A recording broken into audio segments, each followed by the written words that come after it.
Hello, everyone, and welcome to Counterintelligence. My name is Ville, also known as Dogborn, and my co-host is Niklas, hello. yes. And we have gathered some tournament statistics that we want to talk about because we're nerds that like to have statistics that back up our whining about the game. It's mainly your whining. Yeah, I felt when we discussed this episode, this is a time to like, oh, we're gonna make enemies.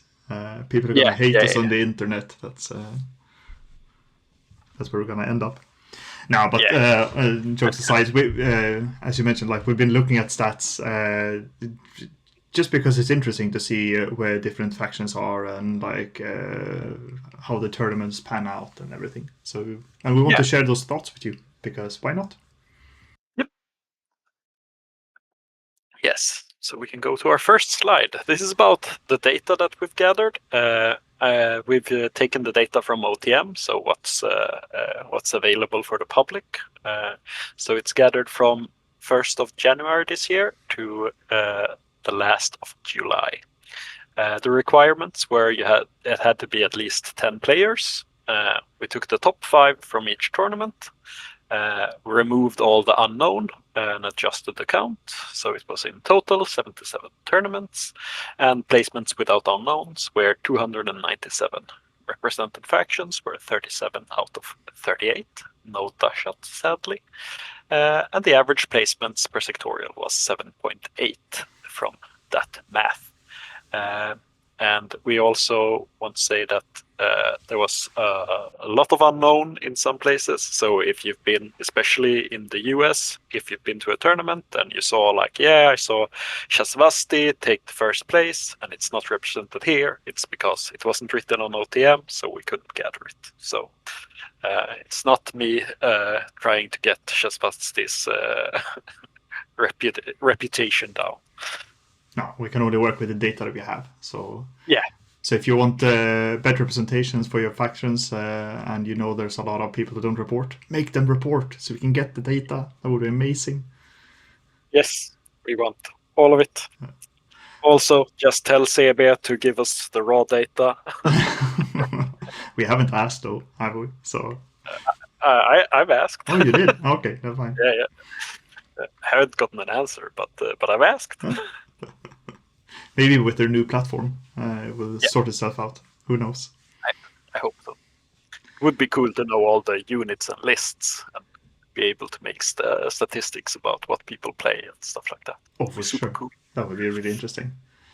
See how many mind layers the average list has and stuff. 75. Okay. Just a gut feeling. Yeah. That says a lot about this talk, I guess. If the gut feeling is 75 average mind layers, but sure. No, but also like to reiterate on what you said, like we've only looked at top 5 from each.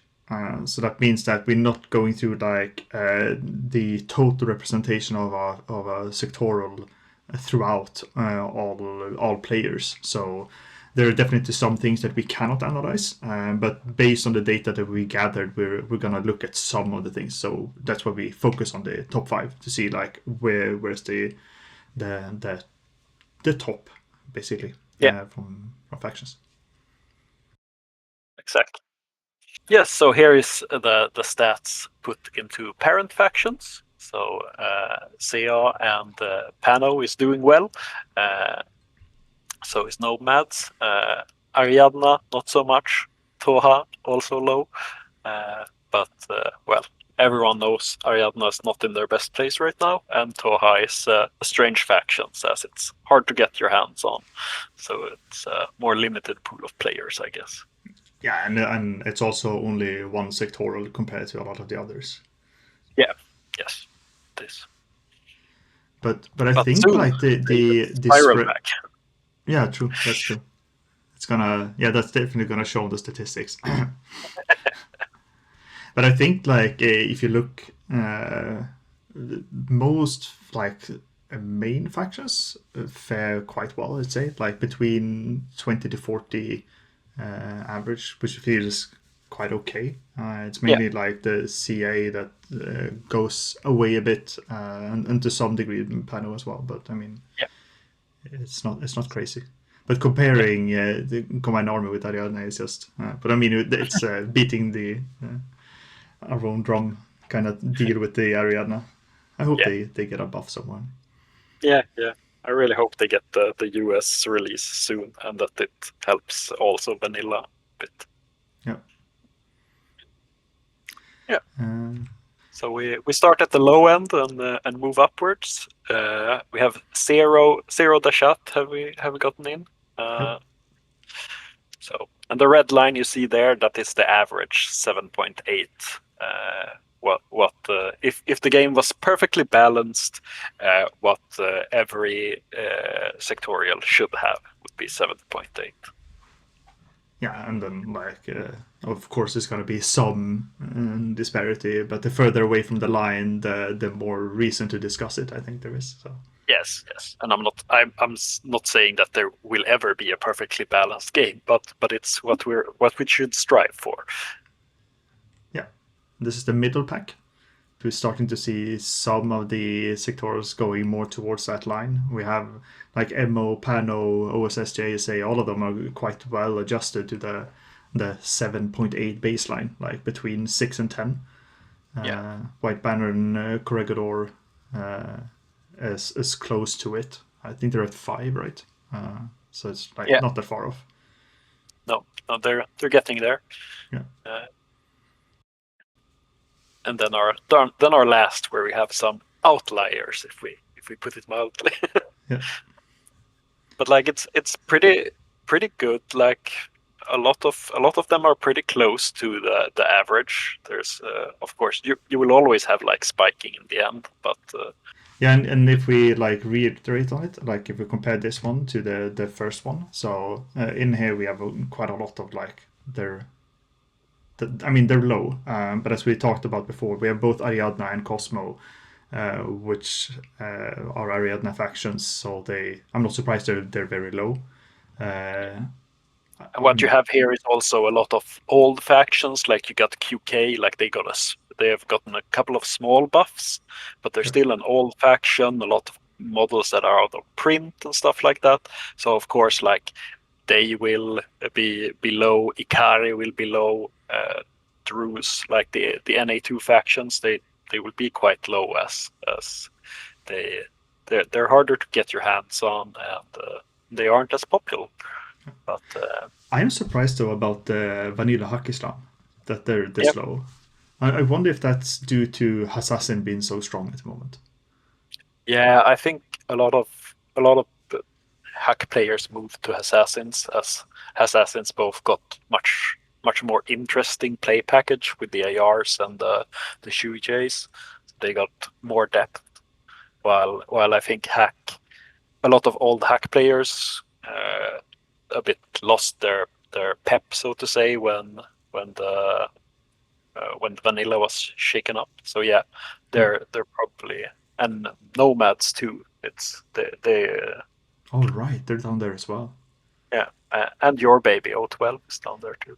Yeah, I'm actually less surprised about O12. I mean, if we one of the main discussions that we like been having is how many people play the different sectors, and I feel Yeah, like O12 is kind of underrepresented. I think there's a yeah, lot of people who don't want to play the police; they'd rather play the nasty nomads or some other non-law abiding or make their own laws kind of faction. yeah, and I think also like O12 players, I think also gathered a bit into Torchlight, because Torchlight both were so powerful and had very fun pieces to pilot. Like the Prime is very fun if you just want to go burr. Uh, Yeah, but so I mean, at the same time, they're very, very different factions. If you compare like Huck to Assassin, who has a lot of overlap, I feel like O12 and Torchlight barely has any. Like they're two mm, completely different sectorals. mm. So I'm not sure that's it, but it could be. Like I don't know. I mean, since I play all of the sectorals and I circle through them, and every now and then I have a good run, and then that sectoral will be represented. So yeah. Yeah, yeah, those are the big ones, the Hack, the Nomads, and the O12, I think. Yeah. I'm a bit surprised that ISS not higher. Maybe, I mean, this was before they got the update, right? Yeah, Some they of the got the data update pretty recently. recently. And the old ISS, I don't think was much to put on board. Like they fall into the old category here. Like I think ISS will swing up in games the more people get their new ISS painted and stuff like that. So Probably. I'm not super confused that they're there because all the ISS is like Kabukaki old. So Yeah, right. Yeah. Cool. And then we have the middle part. yeah, And there, I mean, I actually like that Toa is where they're at. I mean, as you mentioned before, it's quite hard to like Toa is a faction that is difficult to get models. It's been out of print for I don't know how long. yeah, And they're still represented to this degree. And I don't think they're represented that much. I think they're like either it is players who are very used to the sectorial, so they know what they're doing, combined with people not knowing how to deal with them. But it feels like they're placing actually quite good. yeah. For the amount of players that play them, I feel Yeah. the same. But they have that dark horse power in they play very differently. They play very non-meta, and that can always be a strong card in a tournament. Oh, for sure. But then we have these ones who start to get into the average section: MO, Yeah, PANO, OSS, and JSA. And they're just yeah, feels like decent. I'm actually surprised that MO is there. yeah. Me too. But I think they have strength. It's just that strength goes a bit against the picture people have of MO. Like you Yeah. look at MO, you think you're going to play the power armored knights, but it's actually the rest of MO that you play. Yeah, yeah, true. So I think they have strength, but it's a bit contra to their image, so to say. Yeah. But they have a very good. They have two very good tags. They have some good specialists. And, yeah, some cool stuff they can get their hands on. True. I really like that Pano is. They feel like the middle of the line faction and they're middle of the line. Like it's like Yeah. they're exactly what they're supposed to be. They're like, we are the average Joes. Look at Yeah. us being totally average. I'm happy to see. I'm happy to see OSS coming up. Yep.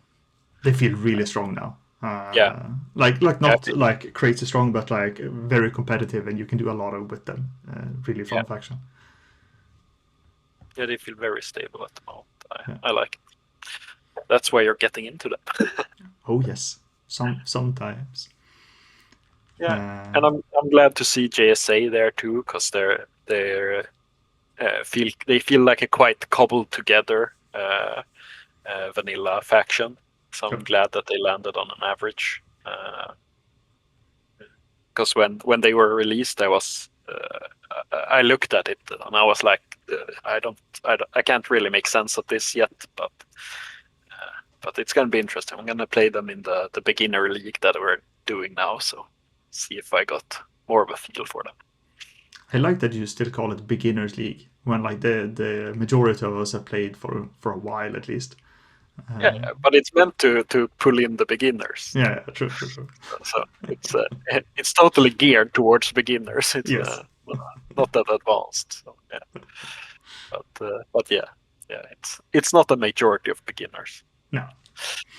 No, it's a slow grow. So I would be so happy if I could pull in like 7-8 beginners every half year. That would be amazing. I imagine having a true beginners tournament. No one has ever gone to a tournament before, and they're gonna duke it out. That would be interesting. Oh, I would not be able to play it that one. I would just TO. Oh yeah. Now just having like one experienced player per table who can just help them with rules and stuff. Yeah. So that would be cool. Yeah. Just find 8 people and make them not start the game for a while, and then when you found enough, then we go. That's. Yeah. So sorry, sidetrack. So next one. So we have the continuation with Vanilla Jijing and Invincible Arm as well, which is I think is really fun that they're up there. Yeah, It felt like Invincible Army, especially like close after N5 was released, performed really well. yeah, Uh, yeah. They really got happy when the Sencha got the both getting the Mind Layer 2 and getting the killer hacker. So they had a killer hacker that could deal with the hackers that locked down the rest of the faction. I think those were very good things. yeah, but it also felt like because I took a look at the lists that were top performers, and most of them Yeah. didn't even play the Sencha. Mm. It's because they just went ham into we can have the biggest guns and we can have a lot of them and we can have a ton of orders. We're gonna sit at like 18 orders and 3 big gun pieces that can fight basically anyone, and we're just gonna kill you because we're efficient point wise. Yeah, the Sanchi's getting the tactical awareness, I think also was very very strong. So Yeah. you could really have a lot of. They are the tactical awareness factions. So, I think it was a good way to handle heavy infantry faction. Like, okay, make them more efficient. Yep. Yeah, I And I liked mean, it. that really feels like the balancing part of the game, where if you look at stuff and you have, because I felt that a lot with since I've been playing a bit of Torchlight as well, and comparing Torchlight with Invincible Army in N4, it was very apparent that Torchlight is like the new way of looking at it. High BTS on all the guys, like everything has BTS 6. Yeah, And then you can add firewalls pretty easily, which means that uh, most of them can't be really hacked in a good way. Like especially when you yeah, have like your tags or the prime or other pieces with like BTS of 9. So yeah. Yeah, the yeah, freaking prime man. Like even when you shoot it with EM, it's like okay, I have 5 BTS then. yeah, Uh, I'm pretty good. pretty happy. Yeah. 8 in cover. Have fun. Yeah. It's nasty. Well, no, I Um, like the changes, and I'm very happy to see Tunguska next too, hmm. because it's my favorite Nomad faction, and it's been sitting and felt like it's been sitting in the dark corner while Bakunin got all the glory. Uh, I so mean, it's nice seeing that it's playing now. It got some real cool updates in N5. yeah. Speaking of Bakunin, I mean, this group here feels like they're the overperformers, and Tunguska is on the lower end, and Bakunin is on the higher with Yeah, double as many places as Tunguska. So they're still definitely a strong faction. yeah, yeah. I, That's the I do wonder though, because it felt like in N4 that Bakunin was really like a lot of players who were really really good played them. yeah, Uh, and I'm not sure if that translates over. It's like a lot of experienced players continue playing Bakunin because I mean they might not be as strong. I still feel they're really really powerful. But they're still like they have all the tools, they have all the pictures and all the stuff to maneuver a game in fun ways. So I think it's yeah. I don't know where I'm going with this, but it feels like it's. I wonder if the representation has to do a lot with good players as well. yeah, yeah. That's definitely like Infinity is a game where player skill is very important to the results, Yep. and I really feel like the same like seeing Morats coming so high, like they lack a lot of tools that other armies have. Like they have no camo, for example, and still coming high like that I think speaks a lot to the player uh, the veteran players and people who know how to get that. Because the Morats took quite a heavy hit with the fire team changes since they were the pure fire team's army, Hmm. and losing 2 in 2 BS in your big fire team, so your BS is down to like 13, 14 if you have a full link. That's a hard hit for a faction that basically does gun go burr. All right. Uh, Yeah. so definitely yes. It's yeah, it's very interesting to see, and I like seeing assassins come come high up. I'm an Assassins player myself, and I really liked how strange they became with the N5 and the new AR. Like it's such a wonky piece to play with, and it's like you have a gun piece, but it's definitely not working as other gun pieces do, and I think it's very funny. Yeah, they're a pain to play versus, but I like them as well, especially since they have the like maneuvering the game in a different way, and whenever you do that, I'm all for it.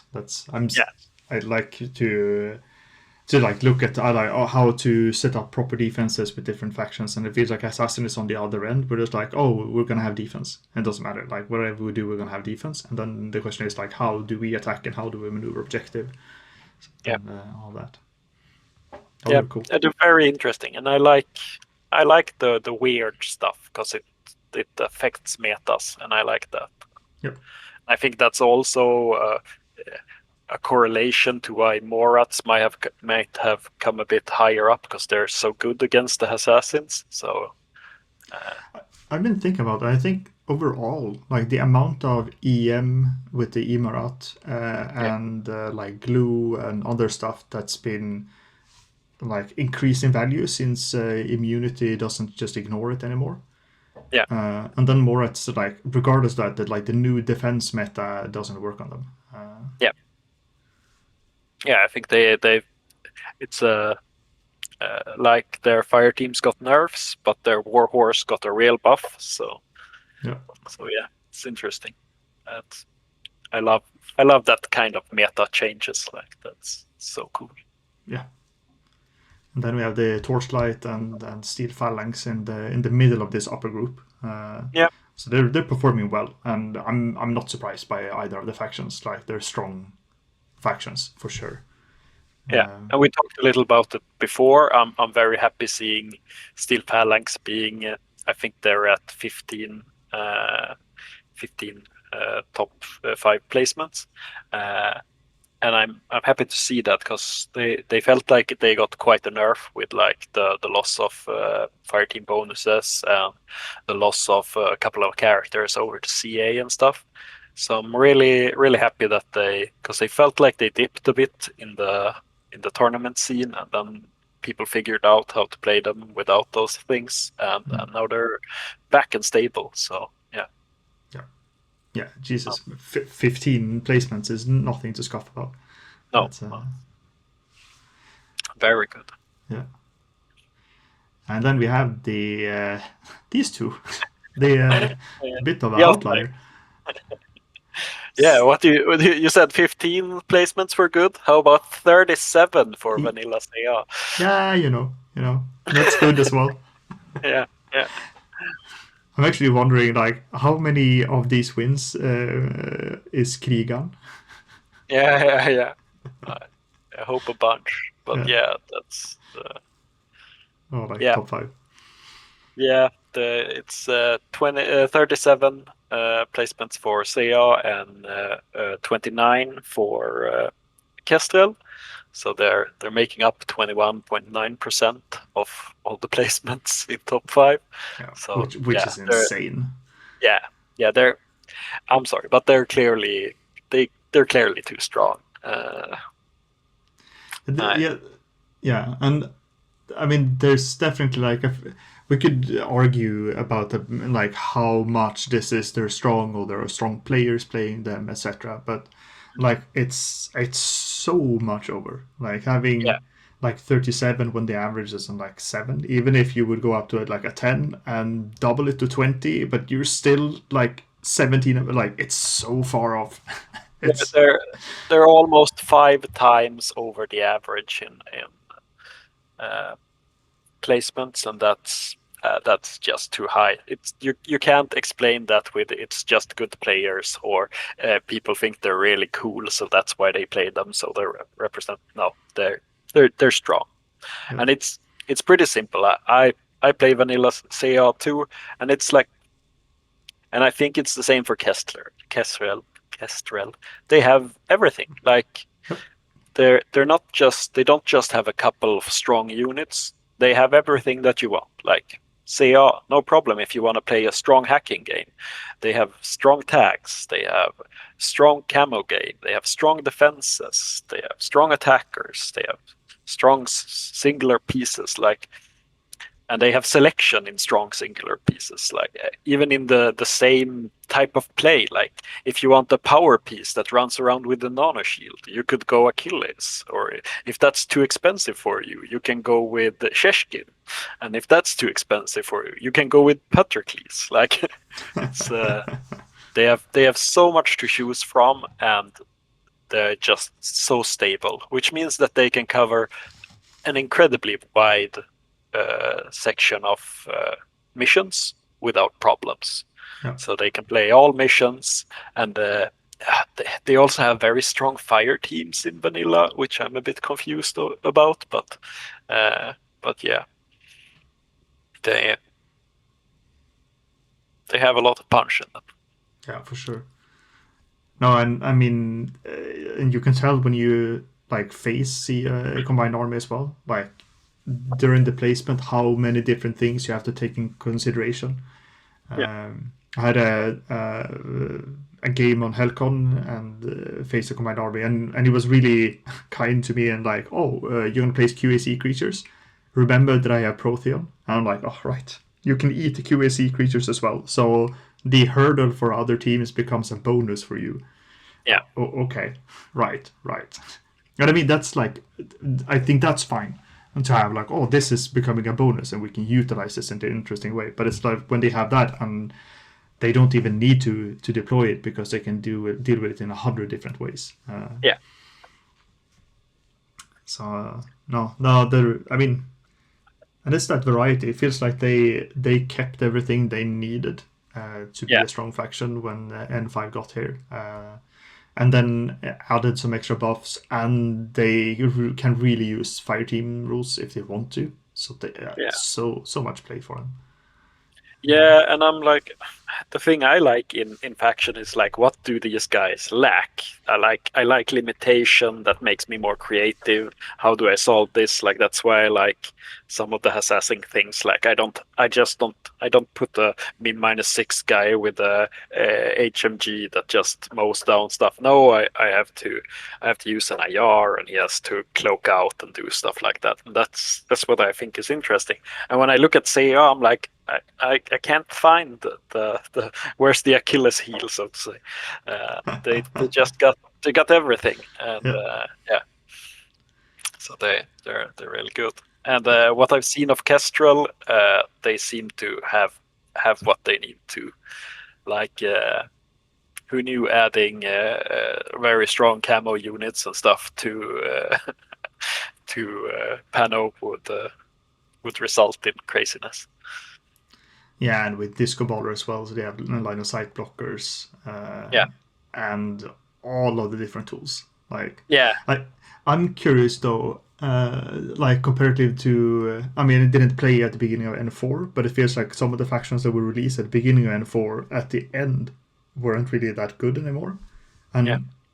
I think Kestrel might be one of those lists where it currently is really, really strong. But as we progress through and update the different sectorals or introduce new ones, they're going to start to drop.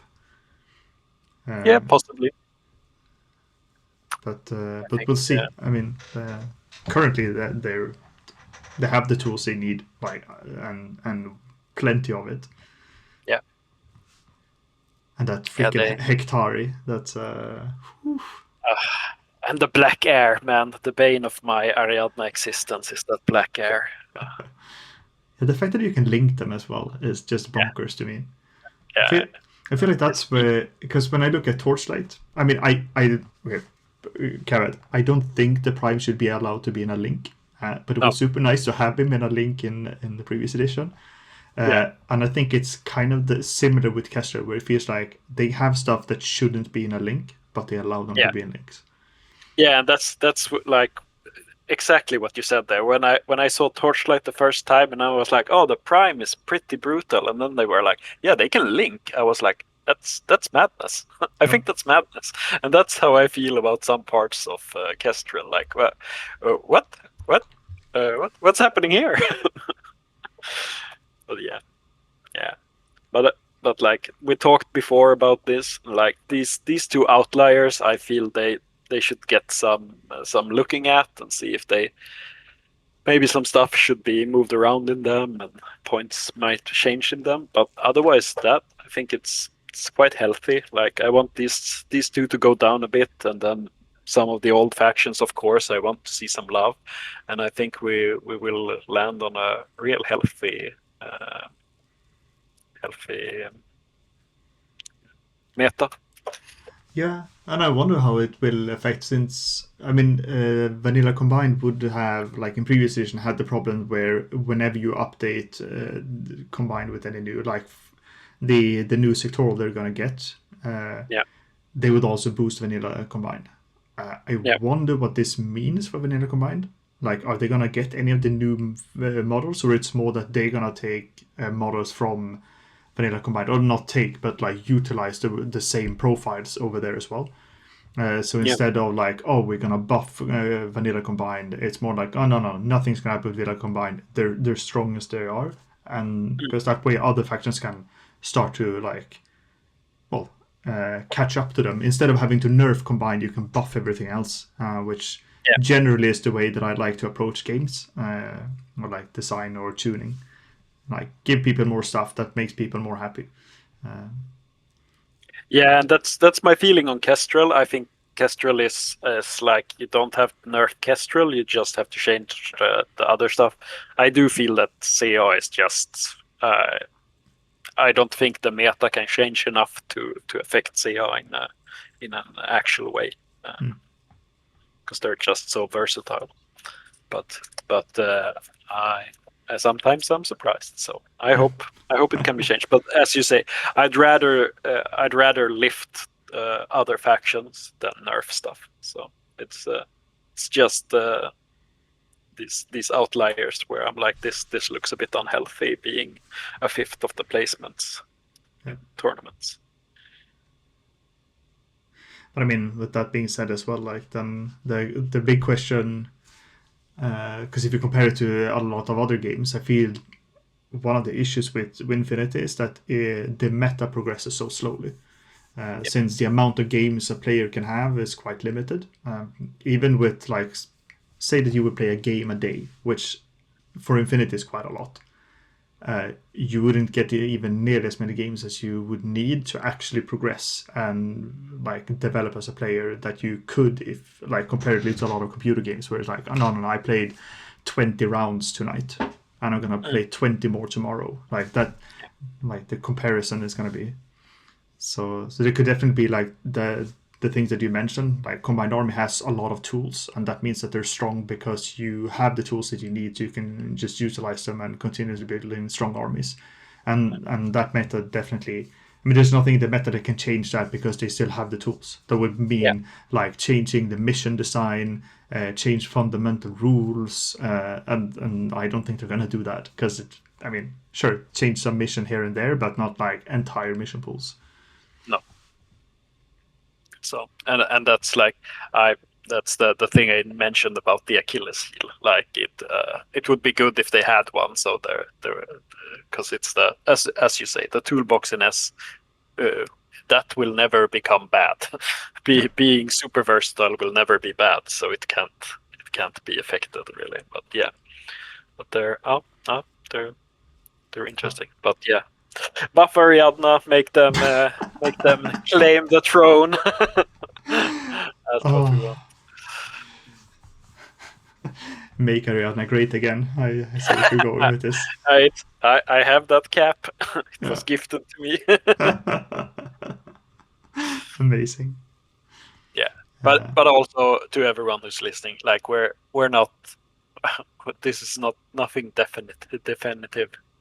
It's just the stuff we've gathered and we looked on and we see some stuff that is not great, but overall it looks like a healthy meta if you ignore the outliers. So Yeah.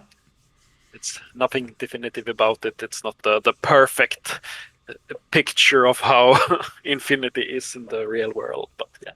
Oh But no. it's something to look at, some stats that you can use when you argue with each other. Yeah. And I mean, a lot of people are probably not going to agree with us as well. So just chat with us, talk to us. We'd love to discuss stuff like this as well. So Yeah. we did. Should we go through the extra calculation? Yeah, yeah, sure.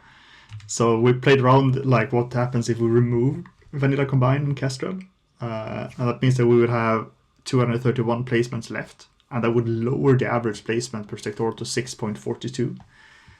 So that's almost 20% lower, which like adds up since they got 21%. Yeah. But this means that like a lot of sectorials that currently like looked that they were a bit low, they're very close to this average line as well. So as you Yeah. mentioned, like I feel the overall meta and the overall like performance of different factions is quite good. Yeah. Yeah, especially when you take into account that maybe like the average, you will always have like one lower, one higher, two higher, two lower. Like it's an average is not a straight value; it's a shifting value.